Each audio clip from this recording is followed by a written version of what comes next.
The Anbernic RG35XX has been available for quite a few months now, and during that time it's become incredibly popular. But is it the right handheld for you?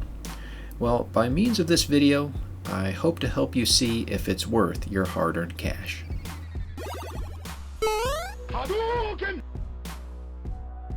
Rather than cover every detail of the RG35XX, what I thought I would do is cover what I like and what I don't like about the device, and then based on that make a recommendation as to whether I think you should buy it or pass.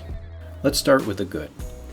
Firstly, I have to say I really appreciate the build quality of this device. With Chinese handhelds, it's always a bit of a gamble when it comes to the overall quality.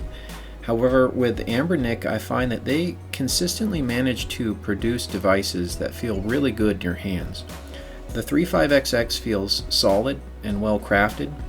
The D-pad and face buttons strike a really nice balance, not too firm or too squishy, but providing just the right amount of travel in my opinion.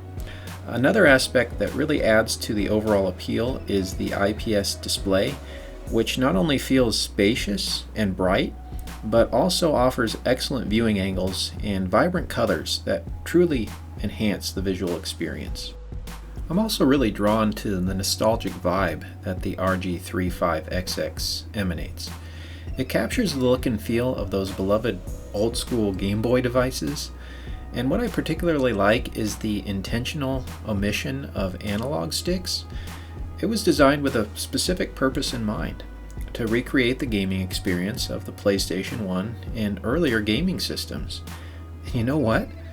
I find that limitation oddly appealing. It adds an authentic and quaint touch to the device, especially when playing things like the original Game Boy. It's like taking a delightful step back in time. An elegant weapon, but a more civilized age. All of this comes at an incredibly affordable price point. When purchasing from the official Anbernic store, you can get your hands on it for approximately $55 if you're in the US. However, if you have concerns about quality control, opting for Amazon might be a better choice. While it may cost you an additional $20 on average, the convenience of a smoother return process in case of any issues can be worth it. Whichever route you choose, the sheer value is astounding.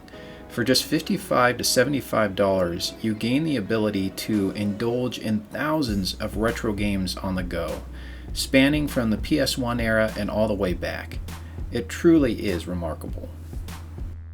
Now let's move on to the aspects that I find less appealing, starting with the shoulder buttons or triggers. Now, while my hands aren't particularly large, I do have long and slender fingers. Naturally, my index fingers rest on the location of the shoulder buttons, but I find pushing them to be very uncomfortable. In order to press them, I feel like I have to flare out my fingers, which in turn causes my wrist to bend inward.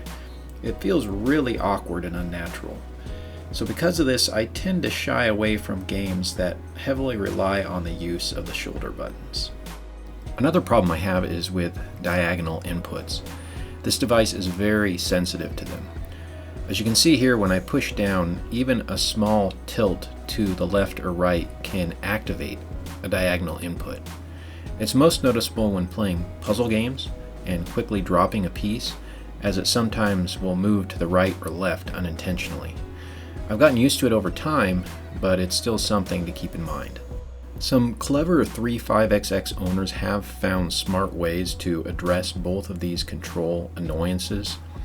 If you have the time and skill, you can fix them too. However, modifying your system might not be something you want or feel comfortable doing. These issues don't make the 35XX a bad system, but they do hold it back from being truly exceptional, in my opinion.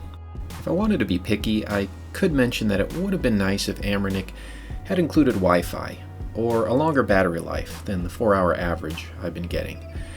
But given the price, it's not really fair for me to be too critical of those shortcomings.